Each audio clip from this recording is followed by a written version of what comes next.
Vegan Trainer here once again, and you see I'm rocking my New York, my NYC Veg Fest shirt, okay? I really like this shirt, and really a lot of my vegan shirts, and I wear them out on the road especially, or in the gym, so that I can raise awareness and just kind of, you know, get a little conversation starter going, okay? I'm in Florida right now, and it is great to see people who they see this t-shirt and their eyes blow up like, oh my God, where's the Veg Fest? Like, I want one here. So, very good conversation starter. I definitely suggest that you get some vegan t-shirts so that you can start some conversations yourself.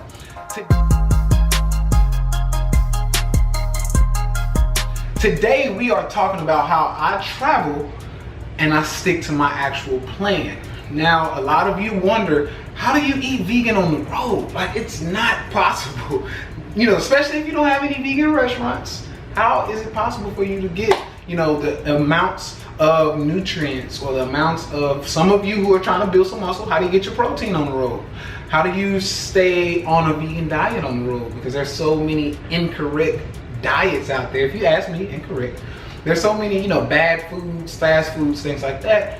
How do you do it?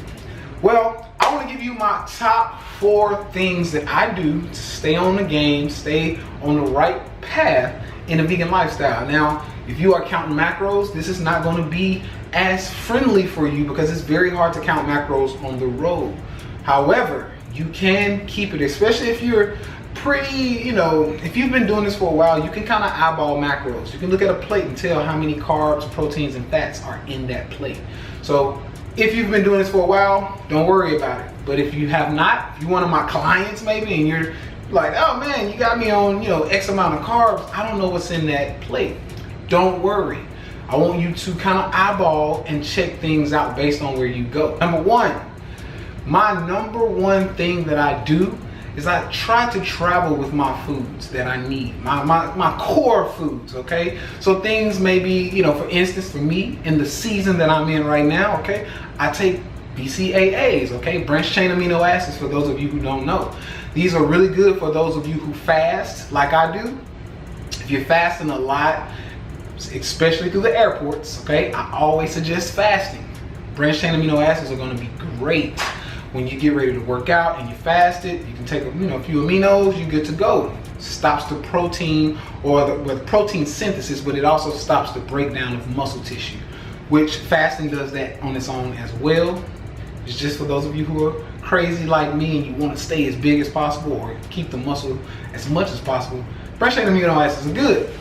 And another side of it, I also do Cell Block 80 is one of those things where it's not really needed, but I like it simply because testosterone, natural testosterone production is very important to me as a man.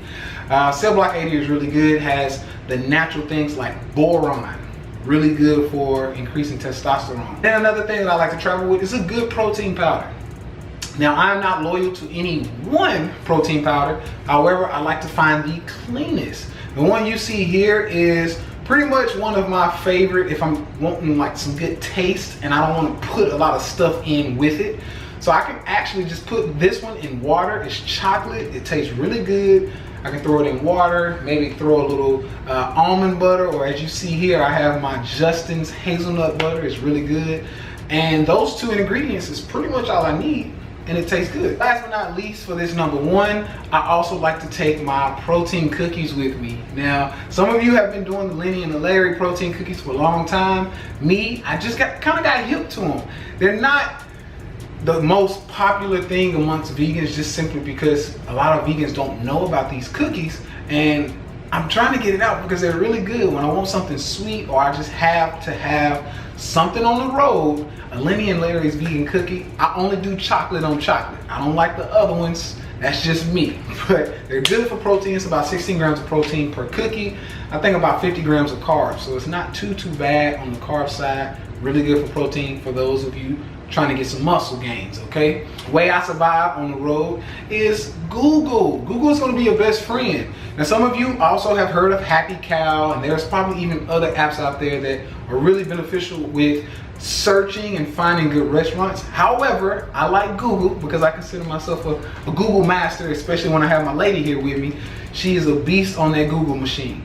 All right, so I always use Google just to simply pinpoint a few areas for me to eat. Now, number 3 is gonna bring me into some of these areas that you should be eating, okay? A lot of you wonder, how do you eat? Where do you go? What if the city doesn't have any vegan options? Now, I'm in a very small area of Florida. Some of you may know about Merritt Island, Cocoa Beach area-ish.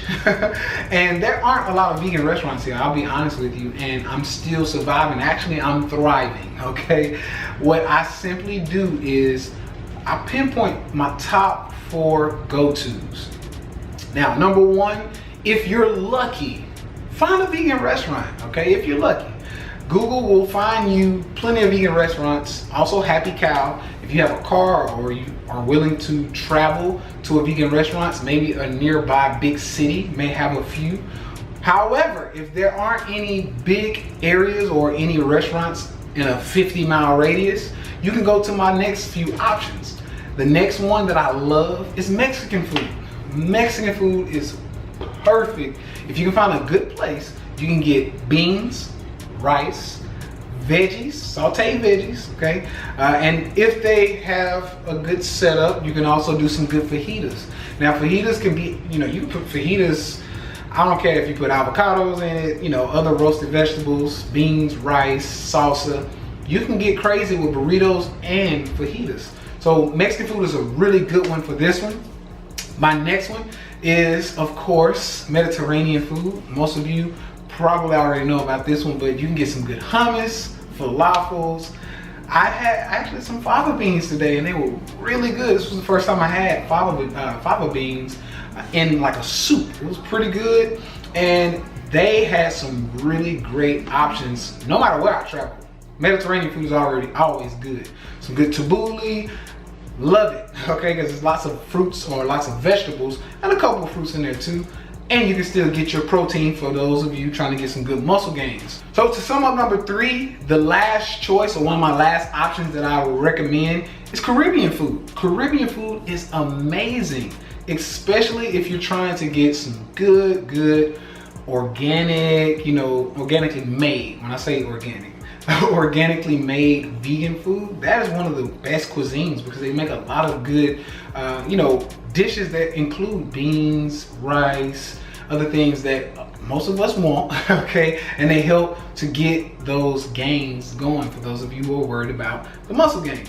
If not, if you're just looking to go vegan, that's definitely gonna be a great place, okay? Plantains, one of my favorite recently, because at first I didn't like plantains, but now I've kind of grown on them. My lady, she kind of hooked me up with a good vegan dish from a Jamaican restaurant, and ever since then I think I like plantains now.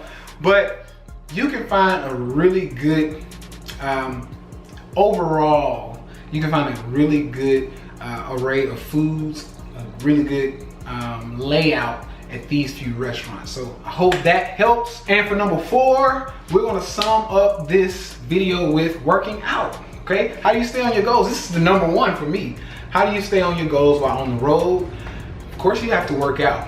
Now, most of you will probably stay in a hotel. Now, for my clients, that's not a problem for us because if you're staying in a hotel, either the hotel has a gym, most hotels do nowadays. If you're staying at the cheapest bottom of the floor hotel, and you don't have a hotel gym or something that you can work out with, we'll work out in the room, okay? So for some of my clients, or for all of my clients, they don't have a problem with this because I can make a workout right in that hotel room for them, send it straight to their phone, they're good to go. But for some of you, you might have access to a hotel gym, or like me, go out and use that Google machine and find a local gym. Maybe pay a drop-in rate if you can. Most gyms charge about 10 to 15 bucks for a drop-in rate. Go get your workout in, okay? Don't use vacation as an excuse, or not even vacation. If you're traveling for work, don't use that as an excuse not to work out. You got an hour, you got 30 minutes. You can squeeze something in, find a gym, get it done. Let's keep the results going. So these are my 4. There's some other things in there, but these are the biggest ones. And if you really are on the goal or on the path to a goal, these 4 should keep you on that path. And I say that because a lot of you may go out of town for a weekend and you set yourself back a week or 2, meaning if you got some results last week and maybe this week, you can ruin those results in a 3-day work or travel for vacation. So be careful messing up those games, and also make sure that you do these 4 to keep you going. Because when you get back home, you want to make sure that you can continue growing or continue losing depending on your goals, and you don't have to worry about any excuses. Outside of that, I want to say, whether you are traveling or not, you too have the right to eat yourself to death or to life. So now that you have this video, you have no excuses. Be sure to subscribe, comment below if you have any comments, good or bad. I don't care, I'll take them all. And also be sure to hit that notification bell at the bottom so that you get any notifications when I upload a video. Also, remember that I'm here to help you with your goals. You can reach me at the link below, and I'll talk to you soon. Peace.